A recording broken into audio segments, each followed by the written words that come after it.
Ladies and gentlemen, welcome back to the Lost Boyz Podcast. Gianni, Brandon. this is episode 34. I almost looked at it. And welcome. Today, we're talking about investing into yourself. But before we get into that, make sure to like, comment, subscribe, share this with your friends and family. Share it to anybody you think might like it, might find it beneficial, helpful, whatever the case may be. And, we do this not only for ourselves, but for you guys. So if it can help anyone out there, that'd be amazing. So with that being said, investing in yourself, what do you mean by investing in yourself? Before I say that was a fire intro, by the way. Bodied it clean. Thank you. Better than last week. Investing in yourself. Now, to me at least, investing in yourself means putting energy towards fixing something within you or learning a new skill or improving. Just because you might not be spending money on learning new skills, but you're investing time into learning new skills. So I think investing in yourself is that. It's just making sure you're focusing on bettering yourself. Got you. So what's like one pillar of investing in yourself you would say is important for someone to get into? I would say, this is going to be a little skeptical because now we're the age of like instant gratification. But for me, it's books. I love books. Okay. So education, basically. Yeah. Knowledge, things like that. Yeah. Okay. Like absorbing more information or new information, I think, is the cornerstone of investing in yourself. Because I think regardless of all areas that you can improve upon yourself, I think it all comes from the knowledge. So is there like maybe like a specific genre of books or type of books or like any type of education someone should jump into first? Or do you think just any knowledge that's going to benefit you in day-to-day life is something you should go towards? I mean, yeah, everybody has different like things that they want to improve upon. So it's different person by person. For me, it started with finances. I wanted to get better with money, so I started reading books about money. If you want to get better with your body, there's books on that. If you want to, deal with past trauma, there's books on that. So it really depends on what is the most important or closest thing for you to improve on in your life. But I think it doesn't matter what it is. There's something for you when it comes to books. Because think about it. Books have been written for hundreds of years. Mm-hmm. Hundreds of thousands of different people's experiences and lessons are still there for you to absorb. Yeah, that's true. I never really thought of it that way. But I agree too. When it comes to education with books and everything, there really is no one way to go about it. I think it's whatever applies best to you in your life. If you're someone who's into literature and maybe writing and creating these scenarios and stuff, maybe nonfiction genres or fiction genres is what I meant to say. Mm-hmm.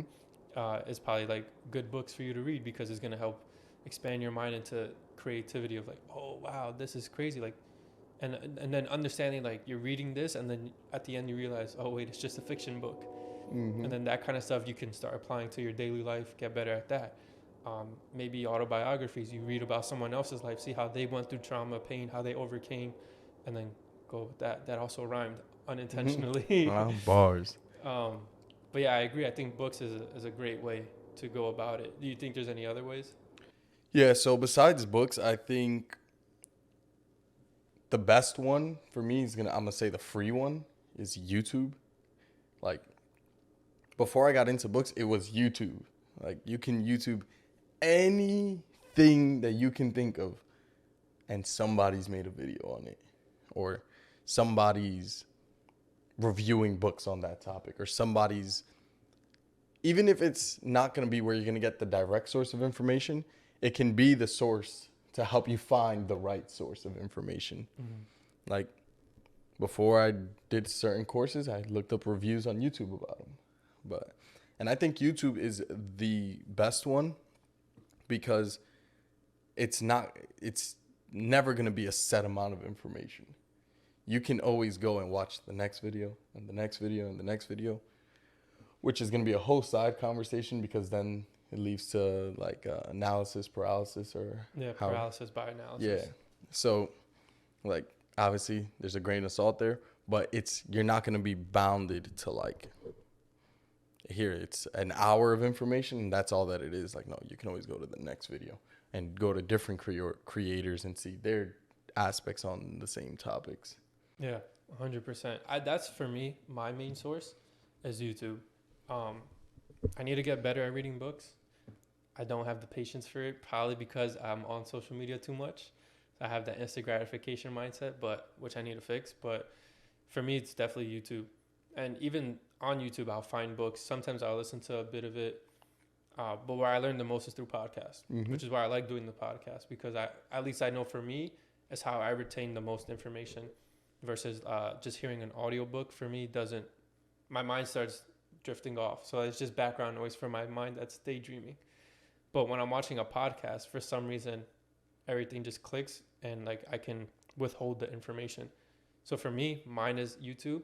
And I think more and more people are utilizing it more now than ever, obviously. But YouTube is very, very underestimated for certain things. Like there's certain things where people know, oh yeah, I could definitely learn that on YouTube. And then there's certain things where people think, oh, like I need to spend $20,000 to learn this. Like, not really. There's 20,000 free YouTube videos where you can pretty much gather a similar amount of information, if not the same exact information.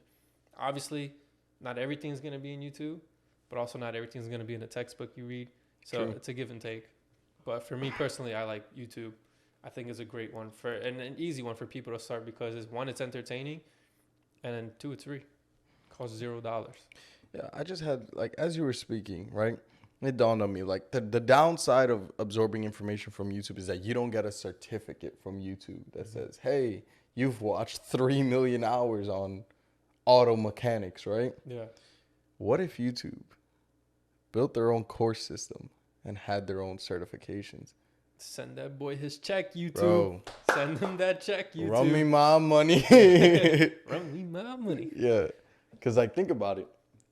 Imagine if there's a way to quantify the amount of information that you absorb. This is totally like a sidetrack, but I just thought about it. And like YouTube, holla at your boys. Anyways. Yeah. No, before we switch, I agree with that too, because you can learn something on YouTube and actually be qualified to fulfill that task. But because someone else has maybe a degree or something or a certificate, they don't look at you because they're like, oh, we want this. Mm-hmm. But you actually might have more knowledge from YouTube than over this person. And you probably have the YouTube knowledge plus the hands-on knowledge already, where this person might just have this. Yep. But that's the downside to it. I think of it with like coding, right? You can go from never have touched a computer before to a pro coder, like solely on YouTube. Yeah. There's because literally like 10-hour long courses. There's 10-hour long. There's university courses. Like I know Michigan, because that's the one that I was watching. Like University of Michigan has their in coding fucking what is it called, curriculum on YouTube. Like you can watch it. It's like fucking like 10, 12, 13 hours long. But it's crazy that these top schools are doing that. And it's becoming more and more common. Like I think MIT does it too, like crazy shit. But the point is, you can learn a mass amount of information through YouTube. And a lot of people think of YouTube as just entertainment, because that's what YouTube blew up as, you know, the funny videos and everything like that. But in the age of, it's called like edutainment, which is kind of what this is, right? Like we talk, we bring value and make fun of different kinds of people. But nonetheless, edutainment is such a big a big portion of YouTube, making value and knowledge entertaining. Yeah. And I think a lot of it is overlooked because you have the mega stars on YouTube that do like that, like vlog, lifestyle kind of stuff, and they blow up. So then, you know, people see that are going to see that more than the education kind of stuff. But if you're looking for something specific, you can go find it and the algorithm will push it for you. Mm-hmm. And suddenly on your recommended is all of that. And then you might be in like, oh, I'm in the real estate I'm on real estate YouTube. Mm-hmm. But everyone also knows who the mega stars are still. But I think that's where people get confused, because they think, oh, I'm watching YouTube, like I'm just wasting my time watching like people like record their life. It's like, no, there's actually some people teaching valuable things that are applicable to everyday life. Yeah, no, like, and that's the beautiful thing about YouTube is, even though you're watching things that's for your daily life and everything like that, you can still do it in like a relaxing kind of way. Yeah. It's not like you're sitting in the library at your campus, like kind of absorbing information. Like every night, I just sit back and I'll turn on YouTube kind of in the background and just hear what's going on in the car market.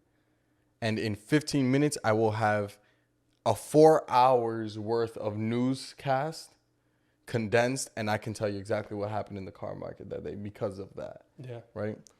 Where this is going to be a hot topic. This is why I say today's easier than ever to be successful, because our parents didn't have that. Like, they had to like literally either watch the fucking news entirely, Yeah, or read the paper and just manually seek the information for everything. Yeah. Needed an answer or something, encyclopedias, all that stuff. There was no Google, no YouTube, none of that. So that is definitely true. I don't even think it's a hot topic. Maybe it's just me. I think it's just the truth. And then the people who refuse to believe that that's the truth are just lazy.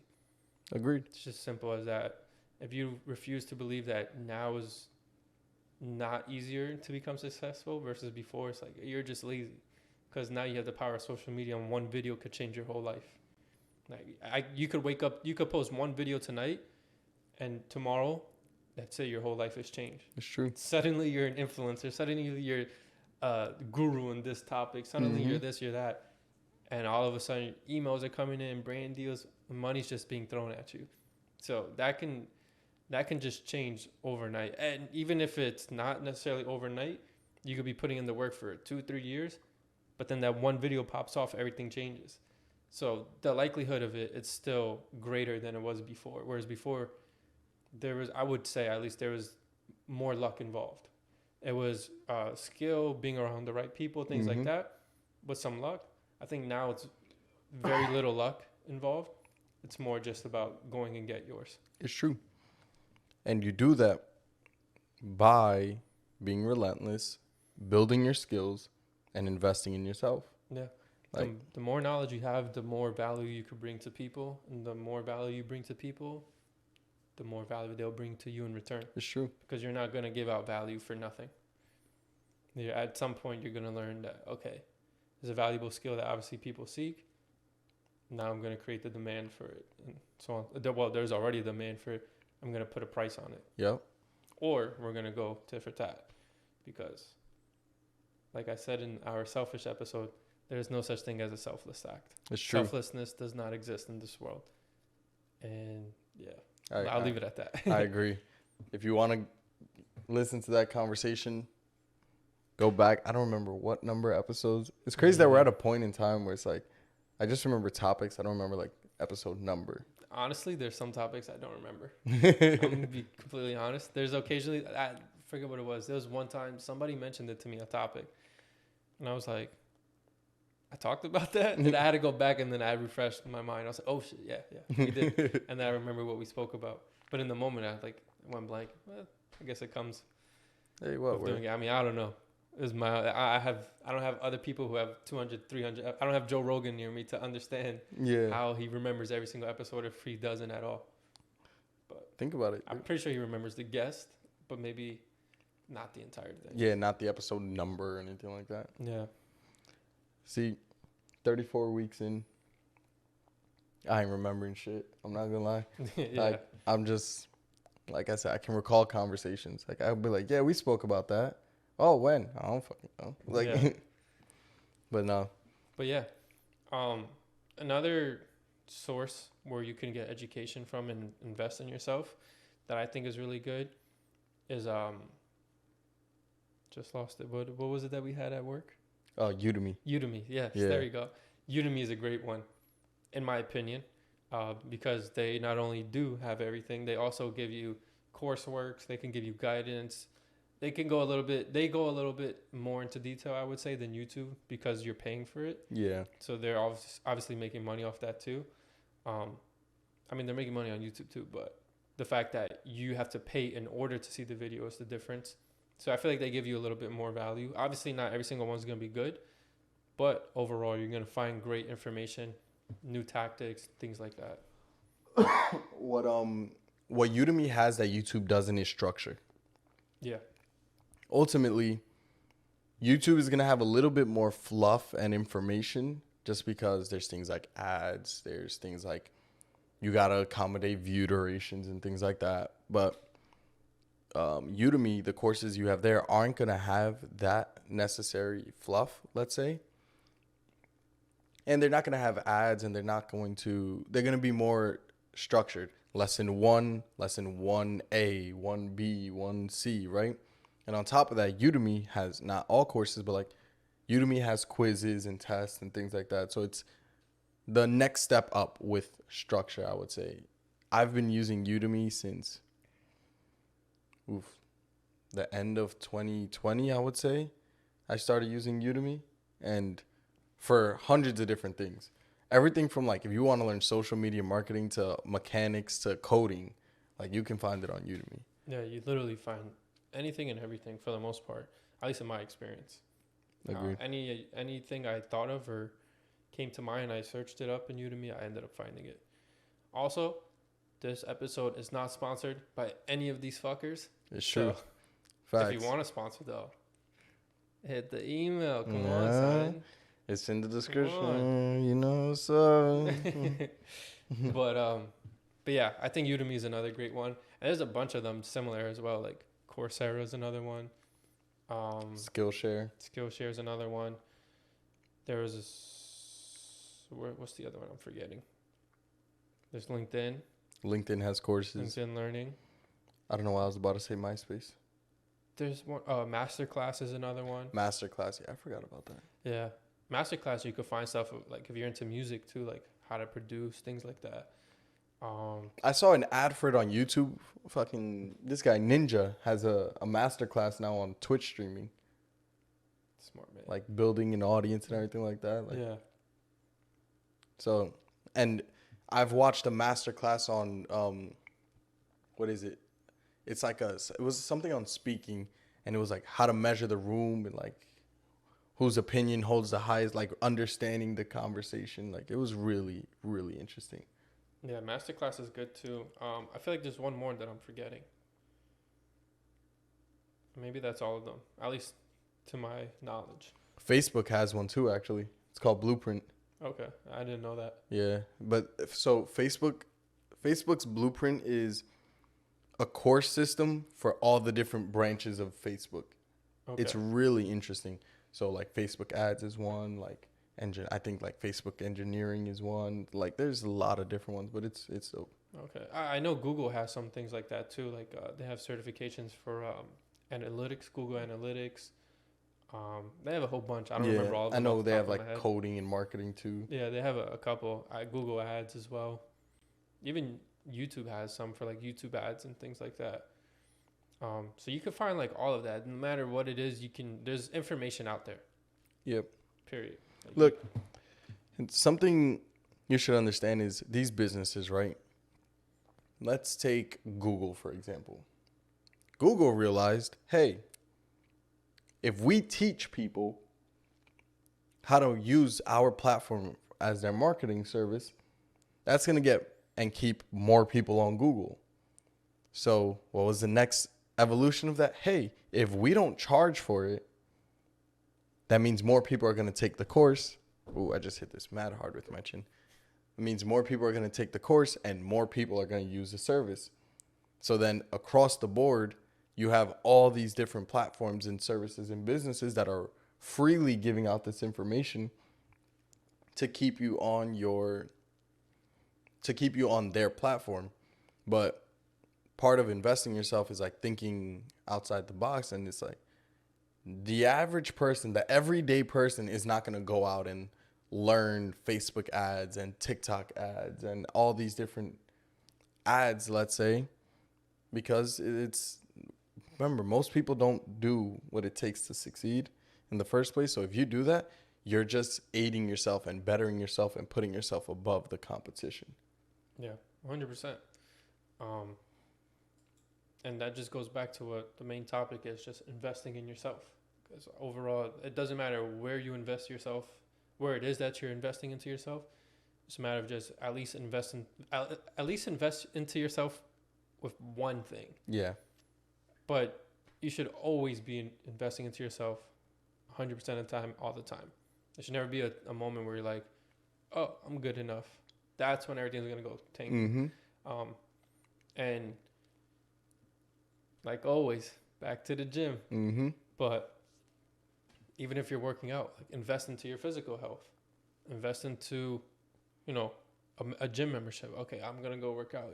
Even if you can't afford a gym membership, you can still work out. Like, yep.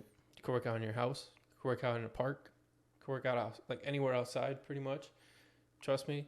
You go to a light pole, like you're in the city, and do some pull-ups. Like, you get real creative. If people in a jail cell can make it happen, you can make it happen. But yeah, invest into yourself physically. Also diet-wise, so that includes your diet. Like, invest into what you eat, what you put into your body, things like that. Invest into, well, I guess this kind of goes more into mental health. But do you have any, before I switch it to mental health, do you have anything you want to add to that? For physical health, investing into just trying it, honestly. I think the biggest issue with people not succeeding with their physical health is just them not trying it.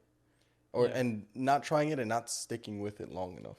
Yeah. I guess we could go down to a little rabbit hole with this. Yeah, that'll be a whole different. Yeah, but I think a lot of it when it comes to physical health is, one, people not really wanting it, them just thinking it, but two, them also not taking themselves serious. Like there's let me not. It's gonna be like there's so many reasons into it. Yeah.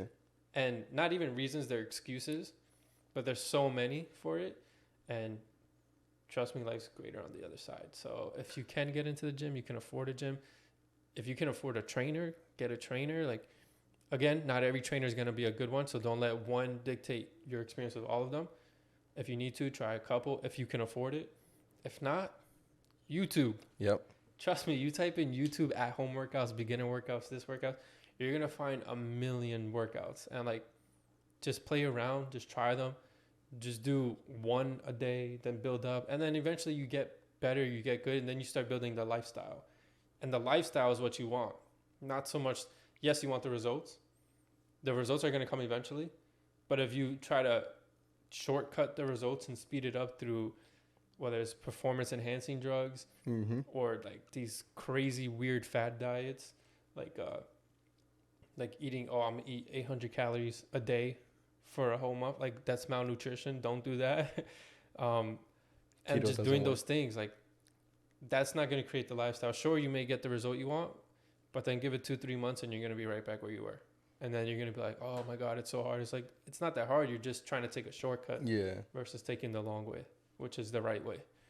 Needless to say, other aspects where you can invest into yourself also, which I guess goes hand in hand with the gym, is your mental health. Because for some people, it's not really about the physical appearance or that kind of stuff, but it is investing into yourself physically. It is a physical improvement.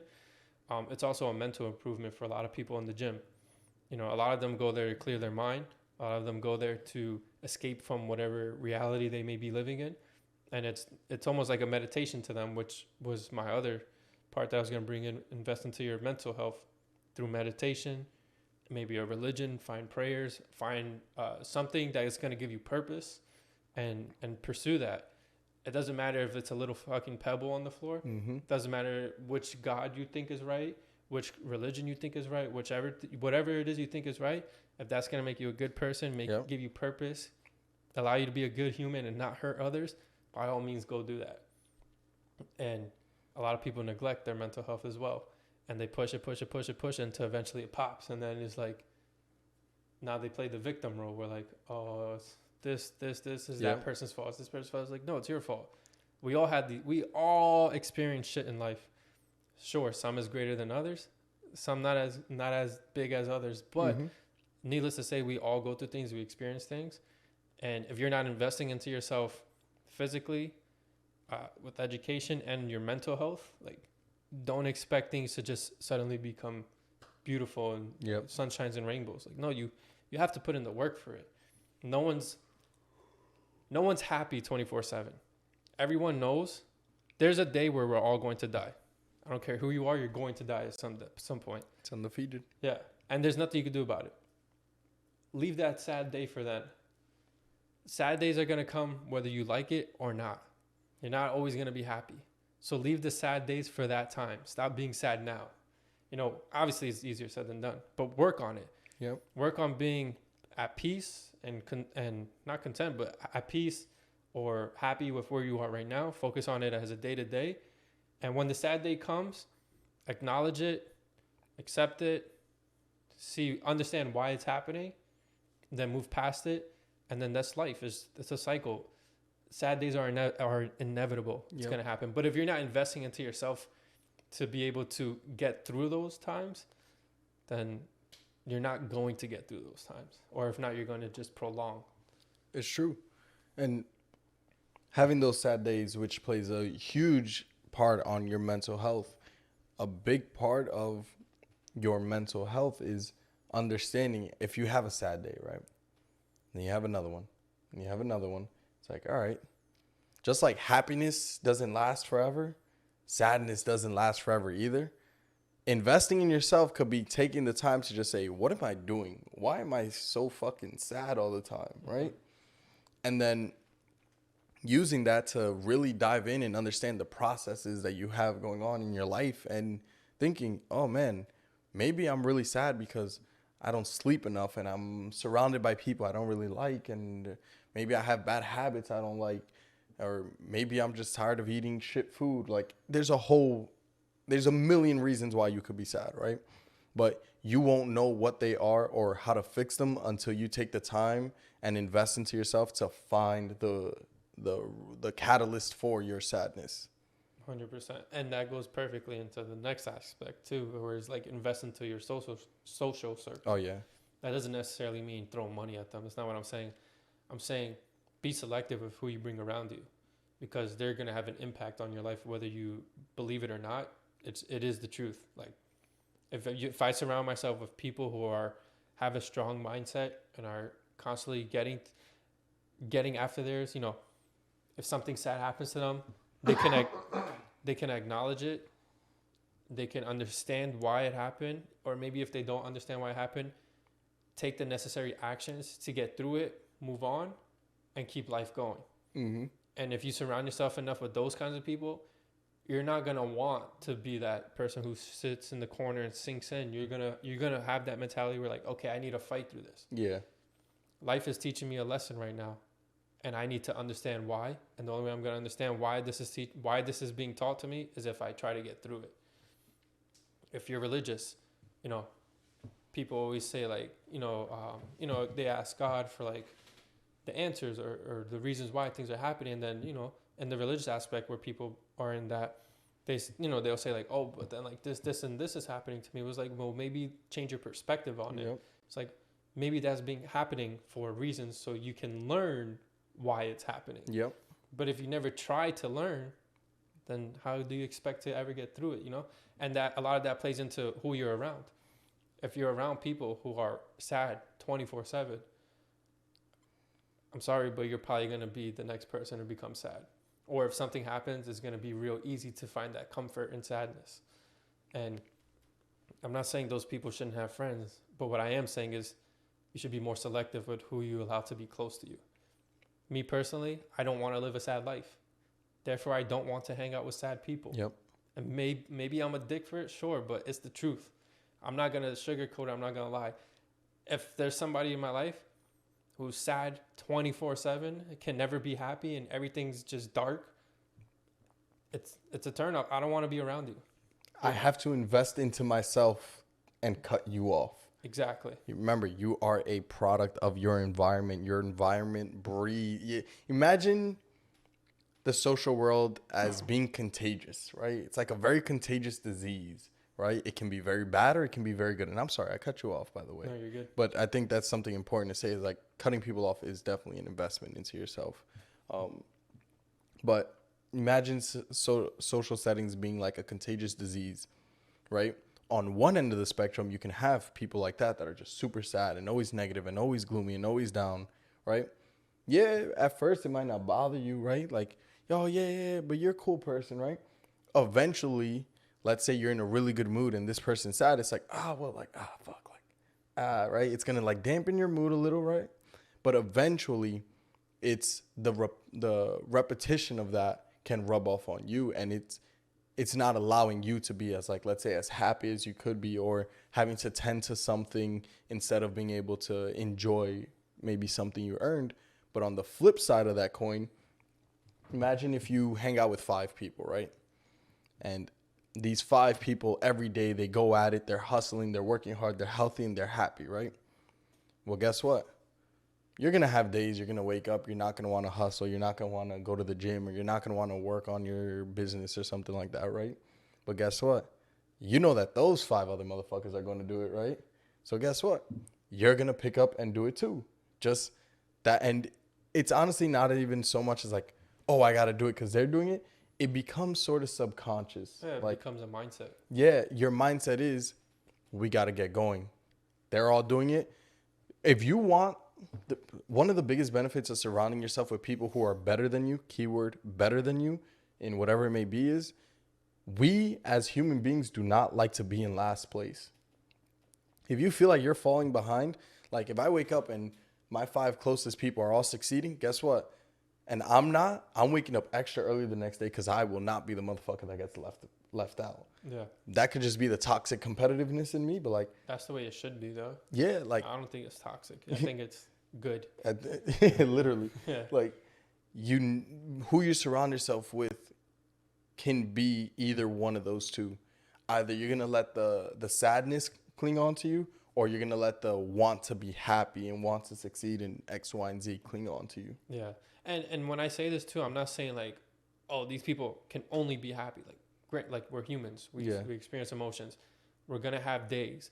What I'm saying is those people around you in those days are gonna do what's necessary to make the timetable before they experience something like that long again, versus prolonging that feeling and staying down here.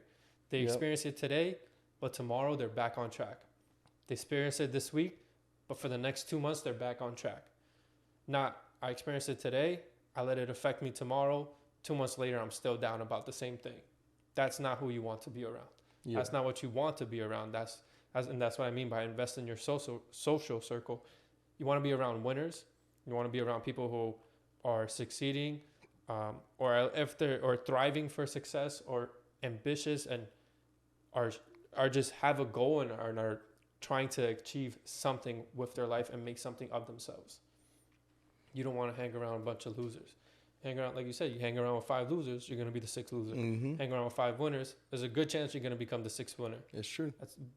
It's very unlikely that the opposite happens, that you're a winner hanging out with 5 losers, and somehow that does not affect you in any shape or form. Because if you're with the winners, they may be able to sacrifice, okay, today I'm not going to go to the beach with my friends, but next month I go to the beach for 2 weeks.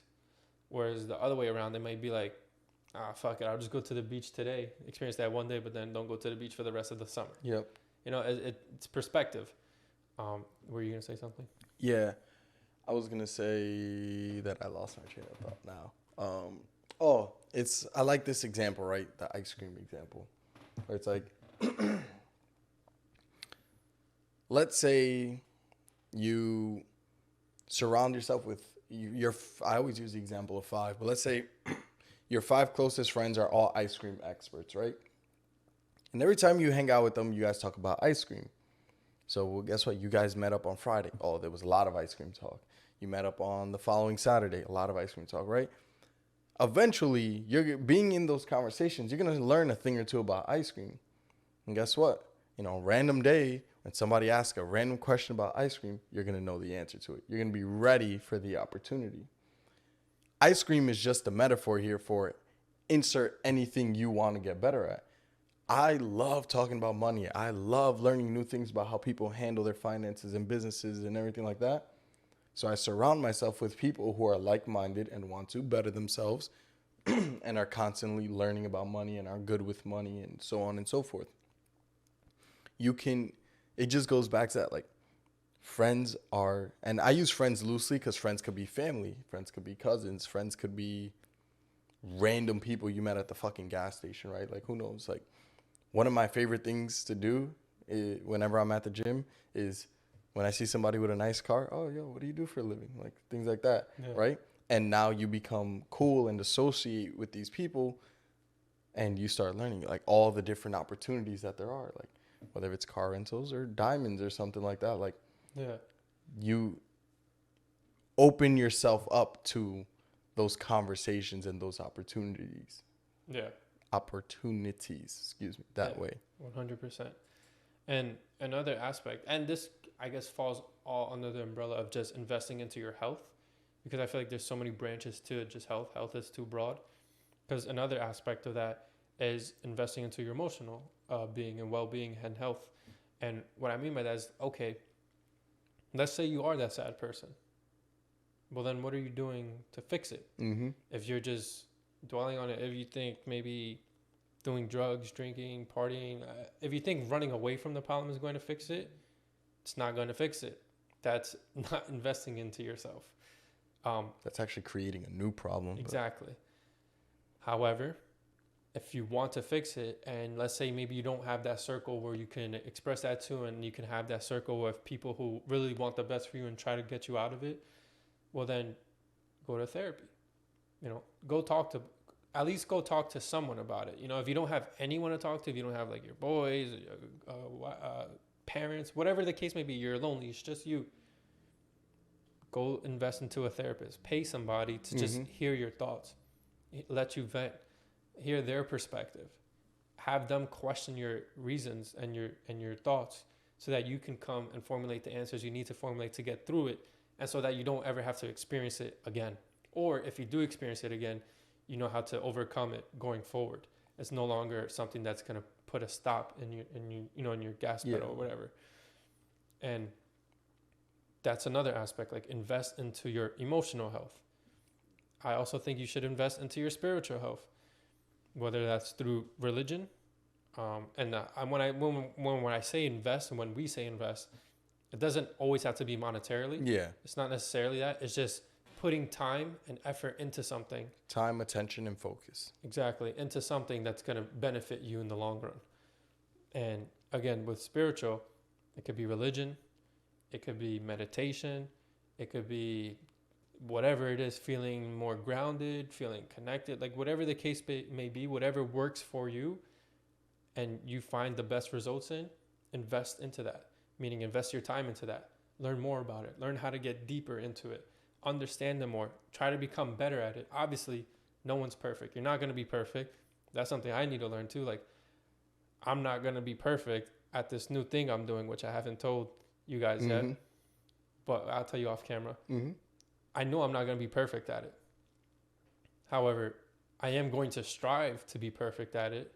And in the grand scheme of things, there is no one, or aren't at least many people that are perfect at it.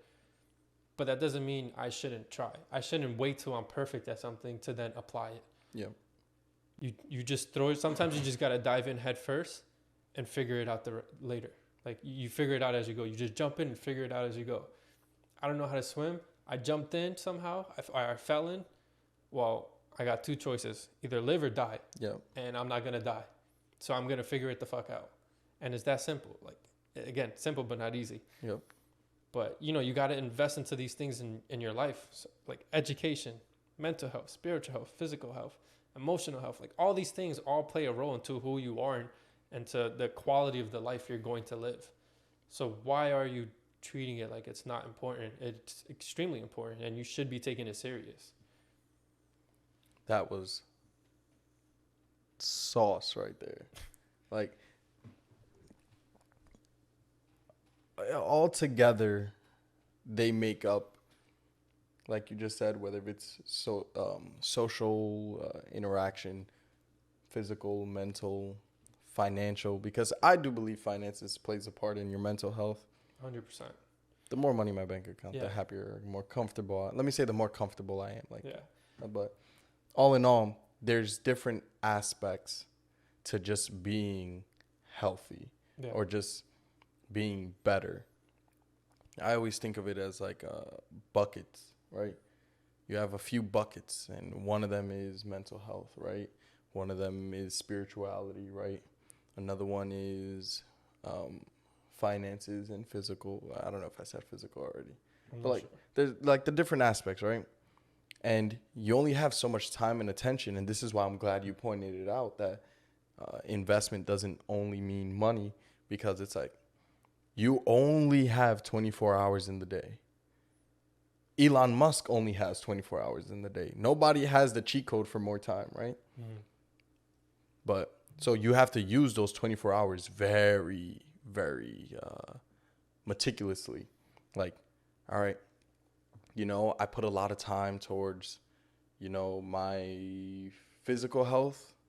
Let me make sure like everything else is in order. I put a lot of time towards my finances, right? Maybe I need a break and I need to go for a walk or to a fucking spa or something. I don't know, whatever you want to do for your mental health. Mm-hmm. But like, you can't always do one thing. And this is something you mentioned earlier. It's the second, like, you feel like, oh, like, that's it, I got it. Like, that's when it all starts to fail. Yeah. And in this case, it's getting comfortable. Like, oh, everything's working. All right, I'm feeling good. All right. And then getting comfortable like that. That's when you start regressing and new problems start to come along. Yeah. Complacency. Sure. So I'm glad that you pointed that out before. Yeah. 100%. And like back to the spiritual health and stuff, like, again, for some people that brings them purpose in life. Mm-hmm.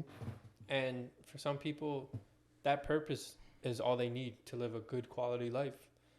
And if that's something where you lack, then maybe give it a try. There isn't going to be one that's going to be perfect. Everything has their things, but is what resonates with you the most? What can, at least if you don't have any spiritual guidance or whatever, and I'm saying this from experience because I was that person. And I've noticed when I kind of put myself more towards that spiritual side of things, for me, it's not astrology. Sorry to the astrologers out there, but I think I'm not a big fan of it personally. I'm not going to shit on it, but I'm not a big fan of it. Yeah. It's not what I resonate with. Yeah. However, there is something else that I find myself resonating with more. And I've noticed as I've given more attention to it, it's brought me more peace and calmed my mind more. And it kind of gives you that feeling of more purpose where, like, what I was going to say before was, definitely in our society in America, money definitely has an effect on the mental health. But if you look at these third world countries, some of the happiest people in the world live in these third world countries. It's true. Obviously, not all. Obviously, they could be exceptions that I saw.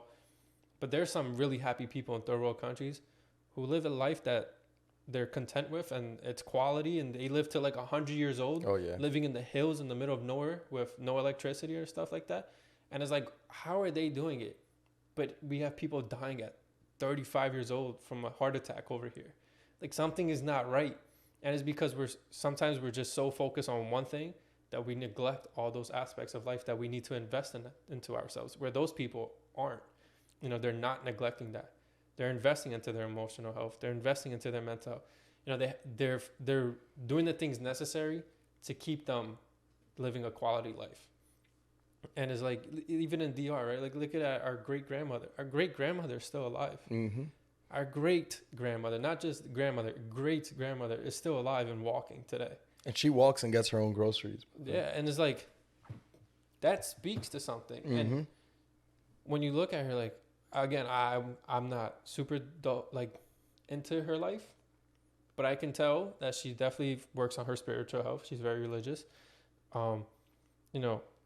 Obviously she's older. The physical is a little different, but she does get up and try to walk. She makes sure she's moving. She doesn't just give up on life. And she's investing into all these other things. I remember being a kid, she was like in her 70s, and just because of me, she wanted to learn English. I remember she was trying to learn with me English. It was difficult for her. She was already a grown woman and way in her late years. But the point is, no matter how old she was, she hasn't stopped trying to invest into herself.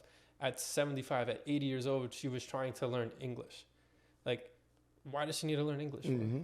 She's like 80. She didn't need it the first 80 years of her life. Yeah, why do you need it now? But it's not because she needed it. It's just because she wanted to learn. She kept investing into herself. And these are the things that keep you healthy and keep you going. When you don't have any of these things, where's the purpose in life? It's true. It's hard to find the purpose in life when you don't invest in those other things, because you're just going to be like, oh, okay, I'm just going to live, go crazy, and if I die, I die. It's like, look, we're all going to die, sure. But I'm trying to live a good quality life as long as I can. I want to see as many generations as possible. I want to know that me having a child with one person breeded 17 different generations of families that probably will never know who I am. Yep. But if I can live long enough to see it, I'm going to do what's necessary to see that. To me, that's the beauty in life. Everything else is extra. It's funny because what you said, I don't know if you've read the book on the shortness of life. No. 10 out of 10 recommend, just given the whole conversations we've had before. In the book on the shortness of life, Seneca, I like Seneca. Yeah. Ancient fucking, like, I don't know, philosopher or like leader, whatever it is, writer. But goes back, the first point we made, there's books from all times, right? Like all different time periods. Anyways, Seneca says, it's funny how life is referred to as too short, when in reality, life is the perfect amount of time. It's the perfect amount of time for you to experience, like being young, being old, everything in between, and seeing the fruits of your labor while having all the time to create like the tree for the fruits of your labor. Like he says, life is actually the perfect amount of time. We just get so distracted that we don't start living until too late in life. And that's why we think life is too short. We spend the majority of life so concerned and distracted by other things that when we finally focus on ourselves, it's the end. Like, it's crazy.